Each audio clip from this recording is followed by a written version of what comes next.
গঙ্গা থেকে ধরে নিয়ে এসেছি আজকে। এত বড় পাবদা মাছ একমাত্র যাদবপুরেই পাওয়া যায়, গঙ্গায়। চলুন আজকে পাবদা মাছের রেসিপি বানাবো। তো এই গঙ্গা থেকে মাছগুলো ধরে নিয়ে এসেছি, তো এখন এগুলোকে কেটে কুটে নিয়েছি আর এগুলোকে ভালো করে আমরা ধুয়ে নেবো। আর এখনো দেখতে পাচ্ছি লদলদ করছে, জ্যান্ত। ওরে বাবা, পালিয়ে যাচ্ছে। চলো তাড়াতাড়ি ধুয়ে নিই এগুলোকে। এক এক করে মাছগুলোকে আমরা ধুয়ে নিয়ে রেখে দেবো, তারপরে এর মধ্যে নুন হলুদ মাখাবো আমরা। তো বন্ধুরা, এত বড় বড় মাছ তো, তার জন্য কি করব, এখানে প্রথমে একটা বড় গামলার মধ্যে নিয়ে নেবো নুন। দেখো, সবার প্রথমে নুন দিয়ে দিচ্ছি, দিয়ে দেবো হলুদের গুঁড়ো, দিয়ে দেবো হলুদের গুঁড়ো। আর একটা জিনিস দেবো এর মধ্যে, যাতে এইসব পাবদা মাছ ফাছ যখনই রান্না করবে না, দেখবে এগুলো রান্না করতে গেলে বড্ড ছোটে, তো তার জন্য সামান্য একটুখানি কাঁচা সর্ষের তেল দিয়ে দেবো, যাতে এটা না ছোটে।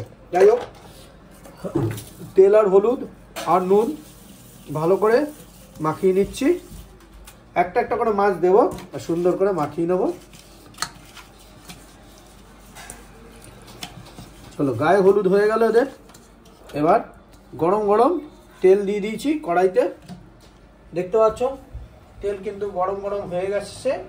এবার কিন্তু আমরা এগুলো ছাড়বো কড়াইতে। তো বন্ধুরা, তেল কিন্তু পুরোপুরি গরম হয়ে গেছে, দেখতে পাচ্ছ। আর এখানে নুন হলুদ মাখানো হয়ে গেছে। আর এই একটা একটা করে মাছ আমরা এরকম ছেড়ে দেবো।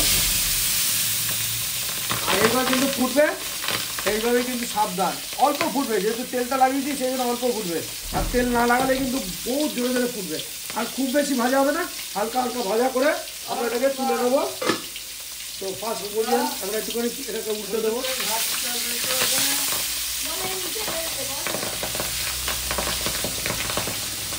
যেন কালী পুজোর পটকা ফাটছে, পট পট পট পট করে ফাটছে, ফাটছে, তুতলেই যাচ্ছি না।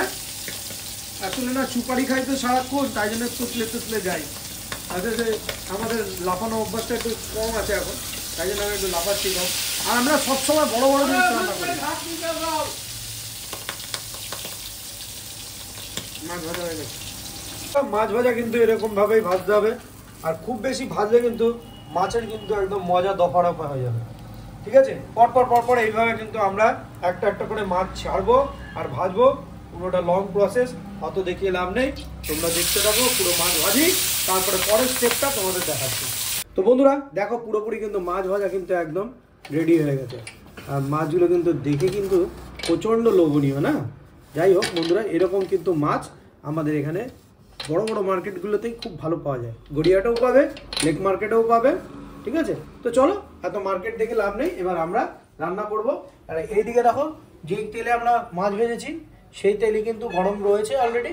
আর এর মধ্যে সবার প্রথমে আমরা ফোড়ন দেবো।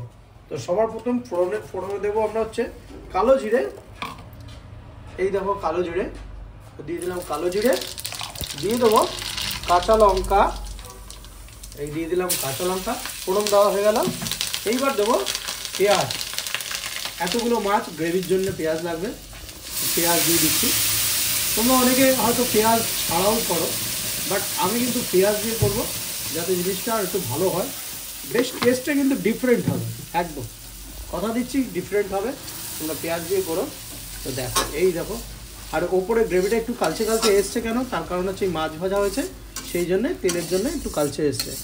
তো বন্ধুরা দেখতে পাচ্ছ, এখানে পোস্ত বাটা আছে। পোস্ত বাটা আর কাঁচা লঙ্কা বাটা একসঙ্গে আমরা বেটে নিয়েছি। এই পোস্ত আর কাঁচা লঙ্কা বাটাটা আমরা দিয়ে দেবো পুরোটা। আর বন্ধুরা, আমরা কিন্তু এর মধ্যে বেটে দিয়েছি নারকেল আর টক দই একসঙ্গে। নারকেল বাটা, টক দই এর মধ্যে দিয়ে দেবো। ওই কালো গ্রেভি দেখবে সাদা হয়ে যাবে একটু পরে। দিয়ে দিলাম, দিয়ে একটু হালকা করে নাড়াবো এটা। দেখো, কোথায় কালো ছিল, এইদিকে সাদা হয়ে যাচ্ছে আস্তে আস্তে। একটু নাড়িয়ে নিলাম হালকা করে।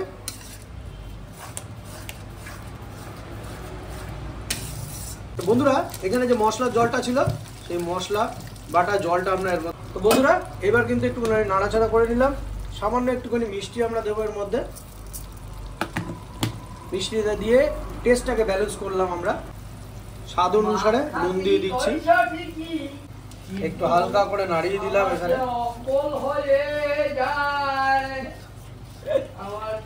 সুন্দর করে নাড়িয়ে দিচ্ছি। আর একজন গান শুরু করেছে, অম্বল হয়ে যায় যায় রে।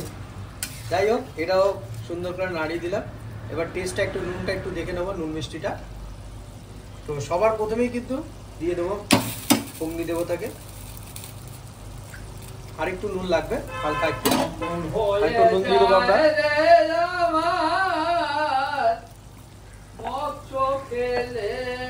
ব্যাস, মোটামুটি নুন দেওয়া হয়ে গেল, টেস্টটা একদম ঠিকঠাক আছে, বেটার আছে একদম। তো বন্ধুরা, এখানে সর্ষে বাটা আমরা ভিজিয়ে রেখেছিলাম, কেনা সর্ষে আছে। এই সর্ষে বাটাটা আমরা দিয়ে দেবো এখানে। মোটামুটি এখানে সর্ষে বাটা আছে, সেখানে রাখবে 2 প্যাকেট মতো সর্ষে বাটা দেওয়া ছিল। কানে শুনি না, 2 প্যাকেট সর্ষে বাটা আমরা, মানে সর্ষের প্যাকেট সব ভুলভাল হয়ে যাচ্ছে, কারণ এখানে বাবা অনেকক্ষণ ধরে বক বক বক বক করেই যাচ্ছে। ওনার মানে কি হয়েছে, ওই যে ভুলভাল বকে যাচ্ছে, কানে শোনে না। তো যাই হোক, এখানে মোটামুটি 2 প্যাকেট মতো আমরা সর্ষে দিয়েছি। দেওয়ার পর একটা সুন্দর গ্রেভিটা দেখতে পাচ্ছি, একদম কি সুন্দর থিক হয়ে গেছে। এর মধ্যে সামান্য একটু জল দেবো আমরা গ্রেভির জন্য। আমরা জল দিয়ে দিচ্ছি এখানে।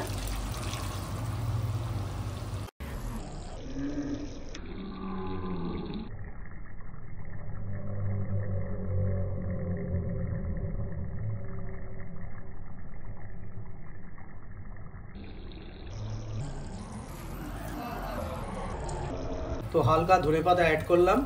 এদিকে গ্রেভি কিন্তু পুরোপুরি ফুটে গেছে। এবার আমরা গামলার মধ্যে গ্রেভিটাকে ট্রান্সফার করব। ট্রান্সফার করে দেবো আমরা মাছের মধ্যে গ্রেভিগুলো। হালকা করে গ্রেভিগুলো মাছের মধ্যে সুন্দর করে চুবিয়ে দিতে হবে, এরকম করে হালকা করে। যেখানে লাগেনি সেগুলোকে একটু গ্রেভি টেনে নিয়ে জাস্ট মাছগুলোকে একটু ভিজিয়ে দিতে হবে, ব্যাস। আর এত বড় বড় মাছ তো কড়াইয়ের মধ্যে দিলে কিন্তু বহুত ভেঙে যাওয়ার চান্স থাকবে বন্ধুরা, তাই জন্যই এরকম গামলার মধ্যে আমরা দিয়েছি। তো দেওয়া হয়ে গেল, আর এবার এটাকে বসিয়ে দেবো।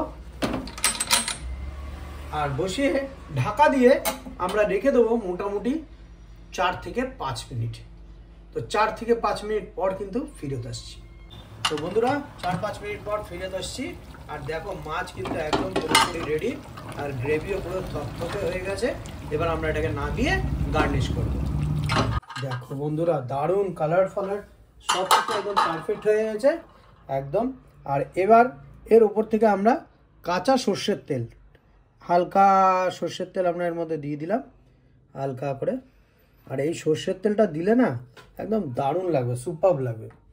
এবার হালকা করে একটুখানি কাঁচা ধনেপাতা, ধনেপাতা পাকা না কিন্তু কাঁচা ধনেপাতা হালকা করে ছিটিয়ে দিলাম। আর এখানে গার্নিশ করার জন্য আছে আমার কাছে লঙ্কা, কাঁচা লঙ্কা দিয়ে দিলাম। দিয়ে কিন্তু একদম রান্নাটা পুরো কমপ্লিট হয়ে গেছে। আর কার কেমন লেগেছে অবশ্যই কিন্তু কমেন্ট করো। তোমরা কমেন্ট করো না কেন গো? কমেন্ট করো না, একটু কমেন্ট করতে কি হয়, একটু কমেন্ট করো। ভালো লাগলে অবশ্যই কিন্তু পাশে থেকো, সাথে থেকো। আর এরকম ইন্টারেস্টিং খাবার দেখার জন্য অবশ্যই গুরুজ কিচেন সাবস্ক্রাইব করো। ঠিক আছে, চলো দেখা হচ্ছে নেক্সট ব্লগে। সবাই ভালো থেকো, সুস্থ থেকো, টাটা বাই বাই।